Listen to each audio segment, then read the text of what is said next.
Seskap, Bapak Presiden, Bapak Wakil Presiden yang saya hormati, Bapak Ibu semua, izin Bapak Presiden melaporkan terkait dengan ketersediaan stok BBM dan LPG dalam menjelang Nataru. Jadi kita untuk bensin itu 18 hari, kemudian baik yang RON 90 itu yang subsidi Pak, 18 hari, bensin RON 92 22 hari, RON 95 28 hari. Kemudian solar kita sekarang rata-rata di 15 sampai 17 hari.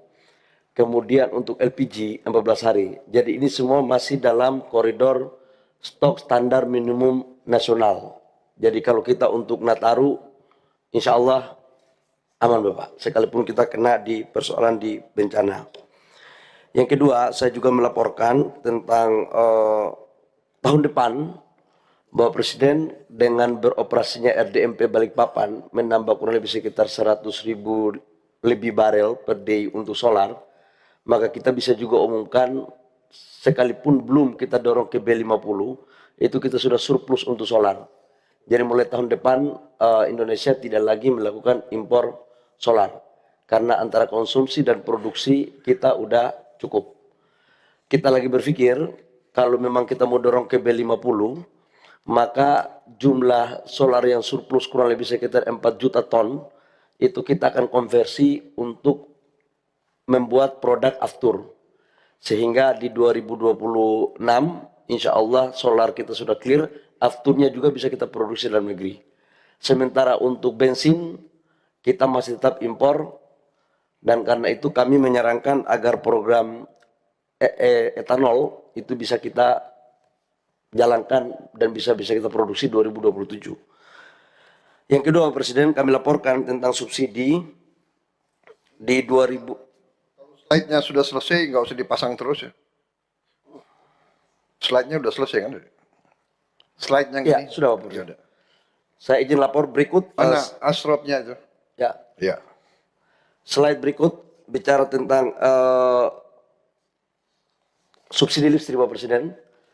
Dari total subsidi listrik antara subsidi dan kompensasi dari 37 golongan, 24 itu yang subsidi, 13 sudah dapat golongan, itu kurang lebih sekitar 210 triliun rupiah.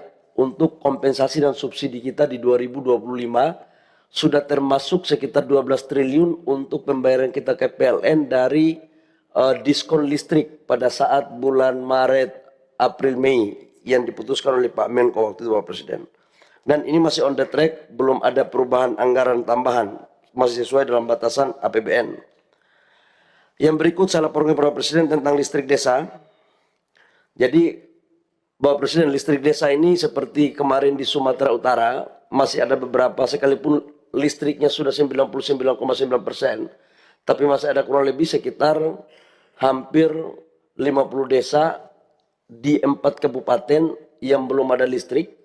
Ternyata itu bukan karena persoalan banjir saja, tapi memang jaringan listrik kita yang belum ada di sana. Jadi ini adalah akumulasi dari 5.700 desa yang belum ada listrik, 4.400 dusun.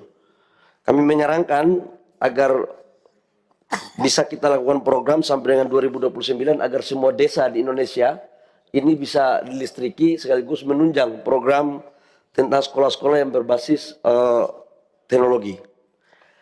Kami laporkan Pak Presiden terakhir menyangkut dengan lokasi bencana. Hari ini menyangkut dengan listrik kita di Aceh. Untuk Banda Aceh, total kapasitas itu sekitar 110 megawatt kapasitas pembangunan di Banda Aceh. Dan alhamdulillah tadi malam sudah rata-rata 60 megawatt untuk kebutuhan Banda Aceh sudah tersaluri. Sebagian kita pakai genset. Nah, untuk jaringan gardu induknya yang kami laporkan kemarin kepada Bapak Presiden, itu sudah sekitar 80-90% sudah terpasang, tapi mungkin sekitar minggu-minggu ini, paling lambat Rabu atau Kamis baru bisa jadi semua. Kalau ini jadi, maka aliran listrik dari Arun, Birem, itu baru bisa masuk secara normal, dan transmisi untuk jalur Sumatera itu sudah bisa connect. Andaikan pun ini oleh Bapak Presiden, kami laporkan bahwa belum bisa teraliri semua kepada desa-desa yang ada, karena sebagian desa-desa yang infrastrukturnya masih parah, jalan yang nggak bisa kita masuk, itu pada tegangan rendah, itu tiang-tiangnya jatuh. Dan ada sebagian desa yang memang masih banjir, masih ada air. Kalau ini kita paksakan untuk dialiri listrik, itu akan berdampak pada kecelakaan di masyarakat. Terakhir saya laporkan kepada Presiden terkait dengan mobilisasi BBM dan LPG di daerah Sumatera, khususnya Sumut sama Aceh. Kalau Sumbar relatif insya Allah jauh lebih baik. Kalau di Sumut itu persoalannya sekarang tinggal LPG. LPG yang masih butuh atensi besar karena sebagian jalan belum, maka kita menambah kapal dalam rangka memobilisasi LPG dari laut. Kemudian kalau Aceh Bapak Presiden, jujur saya katakan di 3 kabupaten itu memang membutuhkan effort yang sangat luar biasa karena akses darat belum bisa. Jadi kami masih drop dengan Pertamina pakai heli, pakai pesawat Hercules, ada jalan-jalan tikus juga kami pakai, kemudian rakit juga kita lakukan. Apapun yang bisa kita dorong untuk bisa melakukan percepatan, kita maksimalkan potensi yang ada. Demikian laporan Bapak Presiden dari kami. Assalamualaikum warahmatullahi wabarakatuh.